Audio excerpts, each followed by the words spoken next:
guys, gawa tayo ng chicken cordon bleu balls. So, meron ako dito chicken breast. Chop lang natin. Kung wala naman kayong ganito, pwede naman yung giniling na manok. Pagkarin nyo lang.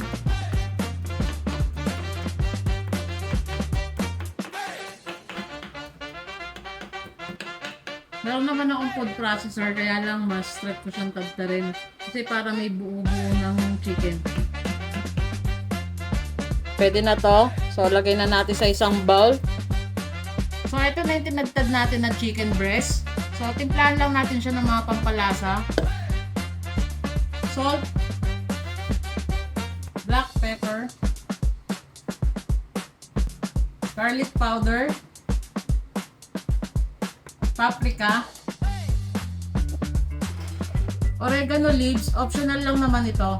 So, kung wala kayong ganito, okay lang naman din kung wala. Dagdag aroma. APL, all-purpose flour. Ayan, tansya-tansya lang.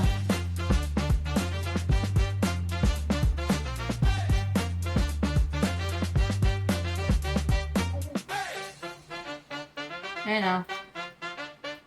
Pag ganyan na yung itsura niya, pwede na natin ito lagyan ng palaman. Ayan, ganyan nyo lang siya. Tapos, lagyan nyo ng cheese. Kung anong cheese na trip nyo. Ayan. Bilog nyo lang siya ng ganyan. Ayan. Nakakamay. Cheese. Pwede nyo ito ipambaon sa inyong mga anak. Padadaanin pa natin ito sa egg, harina, at breadcrumbs. Kung may mga gulay-gulay kayo, onion leeks, or gusto nyo lagyan ng carrots, pwede rin naman. Chicken cordon bleu balls. Lagyan ko lang siya ng salt.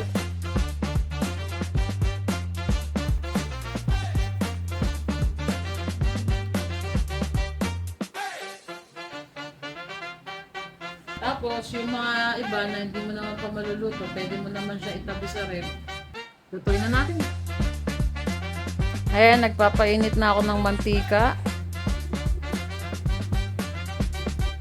Lutuin lang natin siya sa medium-low heat para maluto yung loob at hindi masunog yung ating breadcrumbs.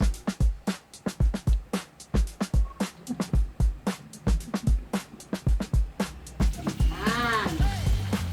Golden brown.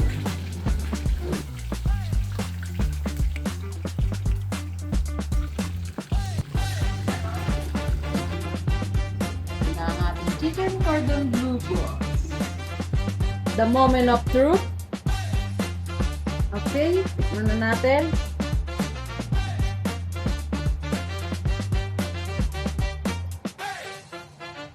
Wait for it. Here it comes. Hey. Guys. Aray ko, hindi nag-melt yung cheese na ginamit ko.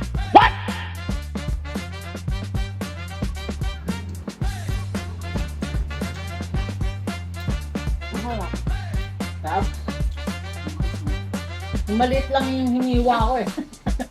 Masarap to kung may tartar sauce. Try nyo na itong gawin guys, madali lang. Up. Basic. Basic. High five. Okay. High five. Eh.